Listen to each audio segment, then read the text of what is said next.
All right, gang, welcome to the final screencast of the season. I know you are excited. We're almost to the end of the course and you're ready for a long break, I'm sure.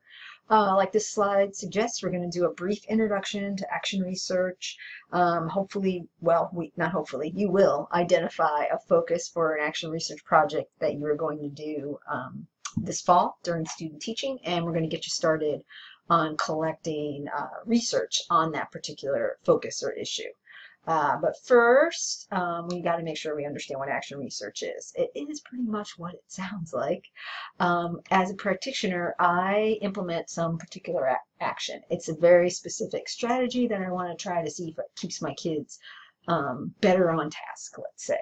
I use the stoplight method. Then I would be collecting data on specifically that. Is it reducing the times that my students are off task, and then based on my findings, I'm going to make a change in my practice. So it's called action research because the research isn't conducted by quote-unquote outsiders. It's conducted by the participants themselves, you in this case, teachers, who are using the information to immediately make change to their practice for improvement. That's our goal. So this, like as I suggested, this fall you're going to be doing a small action research project in your student teaching placement. But before you start, we're actually going to use your experiences over the last year to help you identify an area of focus. So you'll see in Folio that there's a document uploaded that's called Initial Reflection for Action Research, and you are going to complete this and submit it to me, and we're going to use this document to help you identify an area of focus. These are some questions that you should think about when you're trying to identify your area of focus.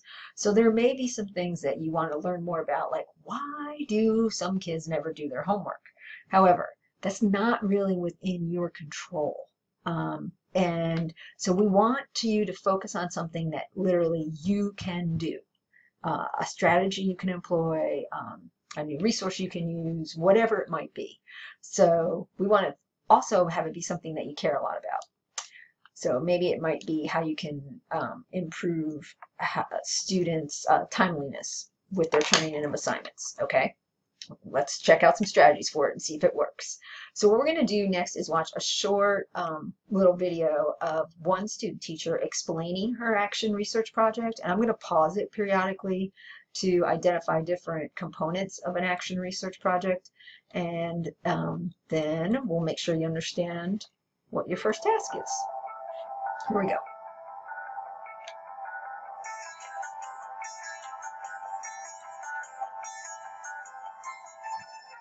Educators will readily admit that students on IEPs, specifically those with ADHD, often require plenty of redirection.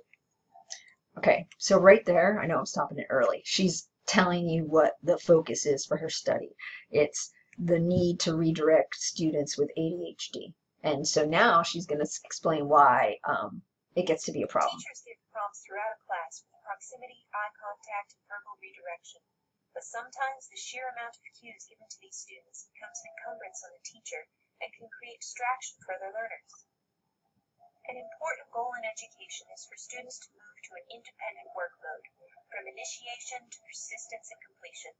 This action research project studied previewing assignments and breaking them into steps to help students focus and reduce overcuing. Okay, so she's identified the problem. She, as a teacher, finds herself engaging in what she's calling quote-unquote overqueuing because the ADHD students in her classroom are frequently off task. So she's read about the strategy called previewing assignments that includes chunking, and you'll hear about it in a minute. And if she implemented that, she wants to see if it will help her reduce the amount of cues that she has to use with her students when they're off task, particularly the ADHD students. So let's hear the next portion.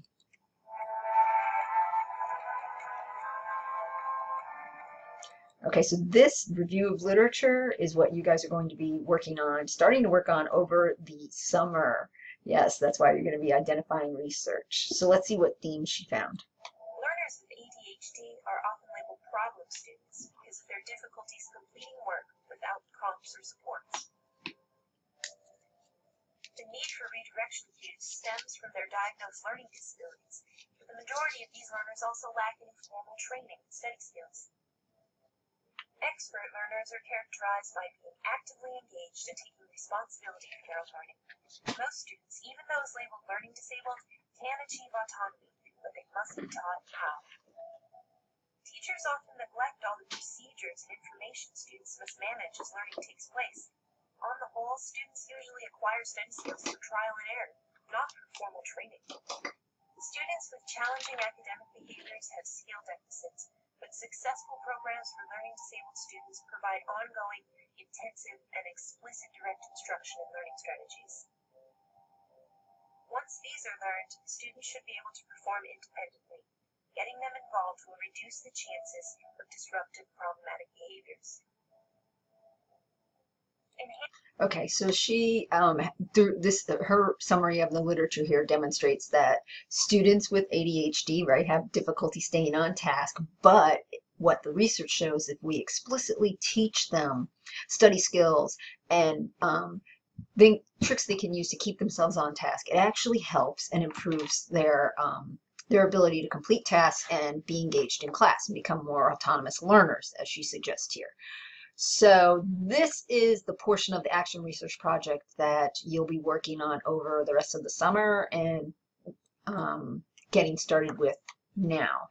You're going to identify, just like this student teacher did, an area of focus. For her, it was like, how can I stop having to redirect ADHD students so much because it's distracting to me and everybody else in the room. And so then she went and read some research on what other folks have tried, and then she is going to choose one of those strategies to implement in her classroom and see if it works. Okay, you're going to be following a similar pattern, right? You will have identified this area of focus. Maybe it is like, how can I stop 8th grade boys from talking so much? Then you would go read some literature about young adolescent males and why they are compelled to talk and what some strategies other teachers have used to reduce the amount of side talk in their classroom. And you're going to pick one and implement it and collect data on it and then report back. So that's the process. So like I said, you're going to submit that written reflection, and then the other thing you're going to start working on over the summer is finding research about your particular area of focus or your issue. Ultimately, you're going to need to collect 10 to 12 research articles on your topic, but for this assignment you're going to turn into me, you only need to have 5 to get started. What you're going to be doing is creating an annotated bibliography. Remember, an annotated bibliography is not your literature review. It is the first step in the literature review. And that's going to be your goal before we come back in the summer. Before we come back in the fall. An annotated bibliography is just a list of the citations to the things that you've read. Each one has usually about 150-word summary, and the purpose is to just help you gather in one space literature that is relevant and accurate that you'll be able to use to draw upon in your classroom and also for your project. You are going to be asked to create a chart like this one for your annotated bibliography. This is up in Folio. It should be fine for you to find. And you're going to quickly explain how the people conducted their research, what they found, and what the meaning of their findings are. This is going to be your task when it comes to submitting the annotated bibliography for this class.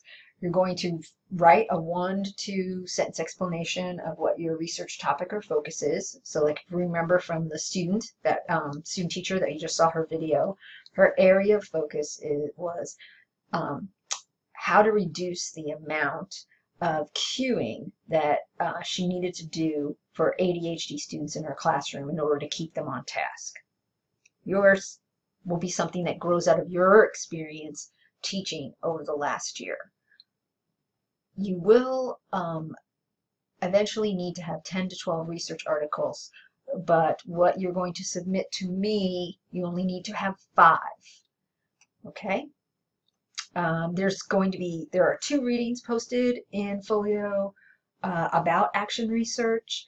But the first thing you want to do is your reflection and submit it to me, and I'll give you some feedback on that, and then we'll get started helping you identify a focus area so you can begin working on your bibliography. The written reflection is due on June 30th, and then your annotated bibliography will be due on July 6th. Thank you.